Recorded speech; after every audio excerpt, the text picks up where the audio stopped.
जगमगाता बदलता लियारी के लिए लियारी ट्रांसफॉर्मेशन प्रोजेक्ट का मिशौरती इजलास का सिलसिला जारी है और ये इजलास प्रोजेक्ट डायरेक्टर फ़हीम अहमद चाचड़ की ज़ेर निज़ामत अंजाम पाया। Chairman Lyari town Nasir Karim Baloch, municipal commissioner Hammad Andi Khan, जिसमें लियारी से मुंतखब यूनियन कौंसल्स के चेयरमैन और कौंसल मेम्बरान को भी मशावरती अमल में आज शामिल किया गया और प्रोजेक्ट के हवाले से मुकम्मल आगाही फराहम की गई। मजीद बराह यूसी चेयरमैन ने यूसी सतह पर तरक्याती मनसूबों को वसअत देने की तजावीज़ पेश की, जिस पर इत्तफाक राय से लियारी में बुनियादी ढांचे की बहाली, तरक्याती कामों का जाल बिछाने के लिए हिकमत अमली भी वज़ा की गई। वाज़ेह रहे कि लियारी ट्रांसफॉर्मेशन प्रोजेक्ट एक ऐसा प्रोजेक्ट है जो कि चेयरमैन बिलावल भुट्टो सरदारी की एक ख्वाहिश है और यकीनी तौर पर वो लियारी को मुकम्मल तौर पर तब्दील देखना चाहते हैं। अगर लियारी ट्रांसफॉर्मेशन प्रोजेक्ट के ये जो मिशौरती इजलास का सिलसिला जारी है, जिसमें chairman Nasir Karim, municipal commissioner Hammad Andi Khan जिस तरह कोशिशें कर रहे हैं, उसमें इनको अरकान असम्बली, पाकिस्तान पीपल्स पार्टी की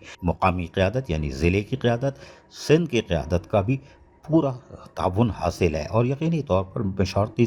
इजलास का सिलसिला भी और भी जारी रहेगा ताकि मुकम्मल मशावरत के साथ फिर नवंबर में जब कामों का आगाज़ हो तो बदलता और जगमगाता लियारी की बुनियाद मशावरती अमल से डाली जा सके। अजीज़ आरिफ, KBS बल्दियाती न्यूज़ कराची। ऐसी ही खूबसूरत वीडियोस फ्यूचर में हासिल करने के लिए रेड बटन पर क्लिक करके और बेल आइकॉन को प्रेस करके हम सबके सब्सक्राइबर बनना मत भूलिए।